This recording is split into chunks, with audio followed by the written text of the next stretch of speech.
The real problem is heat and the infrastructure behind it. And if that layer doesn't scale, then AI isn't going to scale either. And this is where a completely overlooked group of companies comes in. Because what's happening inside AI data centers right now is a fundamental shift in how they're going to be built. AI infrastructure is scaling at a pace we've never seen before. AI servers are now consuming 5 to 10 times more power than traditional servers. Rack densities are increasing from 10 to 20 kilowatts to 80 to 100, even over 120 kilowatts per rack.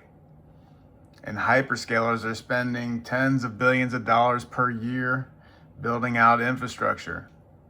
Companies like Microsoft, Amazon, and Google are driving this demand. But all that growth creates a very real constraint: heat. And if you can't remove that heat efficiently, then performance drops, systems throttle, and costs increase significantly. At scale, that becomes a serious bottleneck. Here is a video explaining how data centers manage intense heat. A lot of heat is generated inside data centers by servers that power the apps and services we use every day. All that heat needs to be removed to keep the equipment running, and that requires cooling systems that use some combination of energy and water. So, how are those two important resources actually used? Data centers use separate systems for cooling the servers, where the heat comes from, and cooling at the building level, where the heat is removed from the facility. For cooling at the server level, there are two main options. Air cooling uses fans and air conditioning to move hot air out and cool air in. The other option is liquid cooling, which is a closed-loop system that sends cooling liquid directly over the processing chips inside servers, where it absorbs the heat and then carries it away. The liquid is then cooled down and recirculated. Whether the servers are cooled by air or liquid, the heat produced is transferred from one closed-loop system to another, and then routed to the building cooling system via a heat exchanger. Air cooling at the building level uses fans and air conditioning to cool liquid and reject the heat to the outside air. Evaporative cooling rejects heat using fans and water that has been converted to water vapor and is released to the outside. Either type of server cooling system can be used with either type of building cooling system.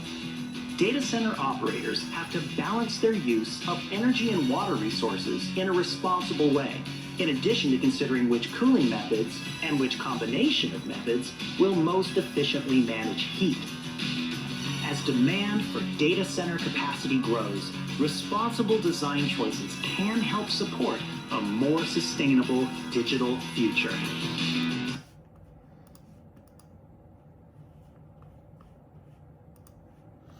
AI chips, especially GPUs, generate extreme amounts of heat. Cooling is no longer just a supporting function. It is becoming one of the most critical systems inside the entire data center. Some companies have even experimented with putting data centers underwater. Projects like Microsoft Project Netic showed that ocean cooling can improve efficiency. But that approach is not scalable globally. So the real solution has to happen inside traditional data centers. Here's a video explaining underwater data centers from YouTube. In the frosty harbors of Denmark, one operator is taking cooling to a whole new level by plunging data centers directly into the frigid waters of the North Sea. And by placing them subsea, we eliminate the electrically driven cooling. So we see about 40% reduction in the power that's consumed, and then about 40% decrease in the carbon emissions. There's Maxie again. Her company's shipping container-like capsules weigh 46 tons. Inside, high-density server racks hold over 1,100 processors, suspended in, you guessed it, a non-conductive oily coolant goo. The heat this coolant absorbs from the computing components quickly emanates outward into the frosty waters just outside. The modules can be connected, for example, to offshore wind turbines to power the computations, though no electricity is needed for cooling. No fans, no lights, and no pumps for circulating the gooey coolant. This means that 99% of electricity goes directly to computing power, according to the company. There are problems with underwater data centers, though. Every day, there's some GPU that fails due to plenty of different reasons. Peng Fei Li is a researcher focused on AI's environmental impact. If it's in the ground, we can easily replace them or fix the errors on these GPUs or some other hardwares. But if it's undersea, then it's kind of hard to maintain. Surveys show that over half of facilities. So you can see that there's going to be issues with data centers that are going to be underwater. It's not like you can get to the data center easily and fix a problem. You'd have to probably rise the data center to the surface of the water in order to fix the problem. As we're seeing the rise of liquid data centers, some data centers, servers are submerged entirely in tanks filled with dielectric fluid. Some data centers are using immersion cooling, where servers are submerged in specialized fluid. Not airflow, not fans, or full immersion. Here's BAC's immersion cooling system for data centers. As the servers generate heat, the liquid absorbs it and carries it away. The patented in-tank heat exchanger technology circulates cool water through coils and plates, capturing heat from the dielectric fluid without mixing. The heated water is then pumped to the outside cooler that releases the heat into the air. It then cools the water and sends it back to the heat exchanger to absorb more heat from the tank. This process uses up to 51% less energy overall versus traditional designs. With increasing demand for AI, machine learning, and cloud services, servers will continue to get faster and generate more heat. BAC's Cobalt Immersion Cooling System that combines immersion cooling with a range of outside cooler options produces a highly efficient, simple to deploy, and easy to maintain solution for the data centers of today and the future.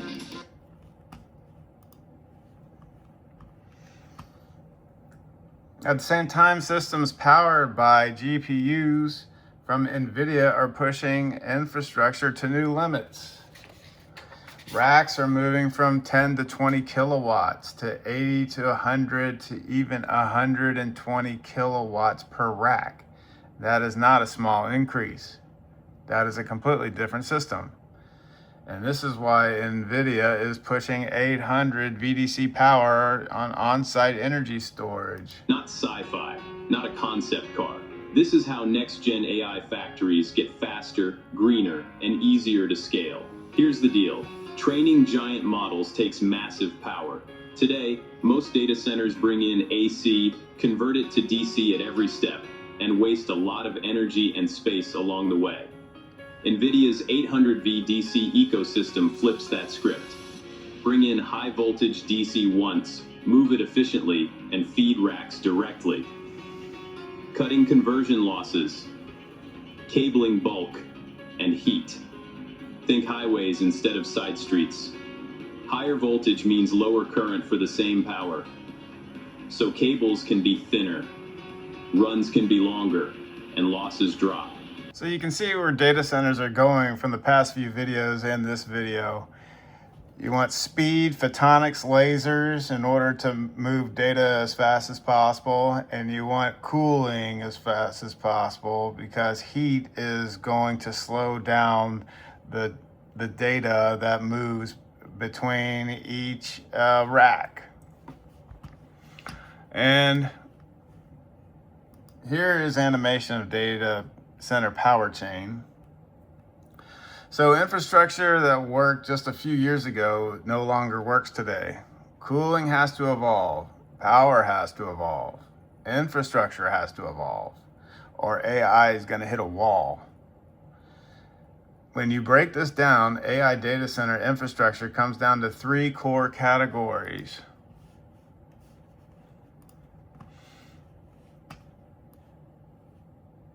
Power, keeping the system running, power delivery, conditioning, and backup systems. Cooling, remove the heat. Thermal management, liquid cooling, and full cooling infrastructure. And physical infrastructure, build the foundation, racks, enclosures.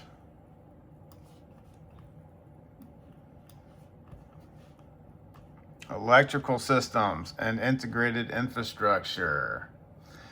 So the power includes delivery, conditioning, and backup systems.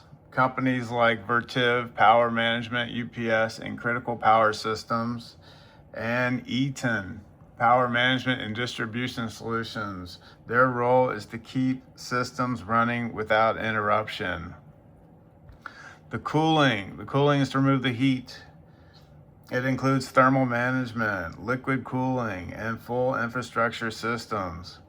Companies like Vertiv, which thermal management and cooling systems and liquid cooling solutions, and Schneider Electric, cooling systems, thermal management, and infrastructure, both similar.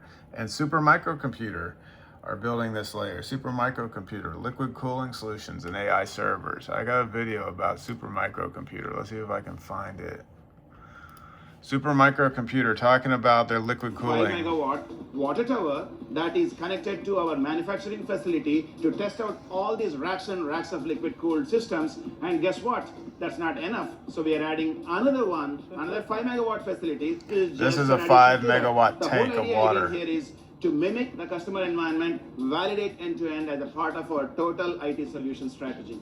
I couldn't have said it better myself. Whether you're looking for a complete solution with cutting-edge density and cooling, or just a single chassis, Supermicro has something for you, and we're going to have the whole H14 family linked down below.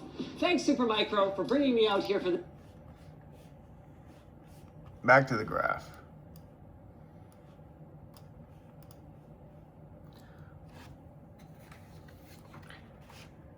And if you cannot remove the heat, the system does not work. And then you have the physical infrastructure layer to build the foundation. You have racks, enclosures, electrical systems, and integrated infrastructure. Companies like Hammond Power Solutions build transformers, power distribution, and electrical solutions. Invent enclosures, cabinets, and thermal management. And Schneider Electric, racks, enclosures, and integrated infrastructure. This is the layer everything else depends on. So let's focus on Hammond Power Solutions. What does Hammond do? Hammond Power Solutions. You can see data centers. What do they provide to the data centers? They provide the transformers, harmonic, mitigating transformers, reactors, and medium voltage distribution transformers. Also filters, active harmonic filters. Hammond Power Solutions builds the electric infrastructure. They produce the transformers, the power distribution systems, and components that regulate power inside industrial environments. In simple terms, they help get power into the system, distribute it, and keep it stable. Here is Bill Hammond explaining Hammond Power Solutions. He's the CEO. Range of custom and standard products of any transformer company I've come across anywhere in the world. We have tremendous engineering and manufacturing experience. We are very diverse in terms of the geography and the countries where we have plants, the channels that we sell through, the markets that we sell into. And of course, quality is extremely important. That's been a cornerstone value of this company going back to the foundation of it by the Hammond family. And most importantly, we have a very engaged and caring workforce who are passionate about the transformer business. Hammond also recently acquired AEG, Hammond Solutions, Power Solutions to acquire AEG. This adds uninterruptible power supply systems, power conversion, and power conditioning. This is a strategic shift. They're moving from supplying power to controlling and managing power. In AI data centers, that matters because it's not just about having power. It's about stabilizing it, managing it, and backing it up. So the question becomes, if this is the bottleneck, who benefits? This is where the opportunity separates between what is obvious and what is overlooked.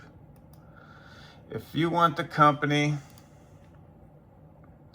already winning in this space, look at Vertiv Holdings.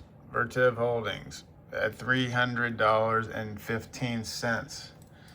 It's very expensive. It's at a price equity ratio of $91.58. Vertiv generates roughly $7 to $8 billion in annual revenue. Growth is being driven directly by AI infrastructure demand. They provide cooling, power systems, and integrated solutions. This is not a maybe story. This is already happening. However, the market knows this. Vertiv is trading at a premium valuation with a price to earnings ratio around 91 to 92. That is extremely high by traditional standards, and it reflects how much growth investors are already expecting. So the real question becomes, how much upside is left from here? And if this trend accelerates, the upside may be in smaller companies such as Hammond Power Solutions at $263 and at a price equity ratio of 43-41. Hammond operates at a much smaller scale with revenue in the hundreds of millions. Because of that, it takes less growth to move the stock. If demand for AI infrastructure continues to rise, companies like this can see faster percentage growth, new contracts, and a potential valuation expansion. So here's the setup. The leader benefits if the trend continues, and the upside play benefits if this trend accelerates and if not fully priced in. So right now the market is focused on chips, but not the infrastructure underneath them. So if you want to see which of these I'm actually buying and how I am positioning around this trend, that is inside the portfolio access and alpha alerts and buymeacoffee.com. And the link is below in the description. And I'll see you in the next one.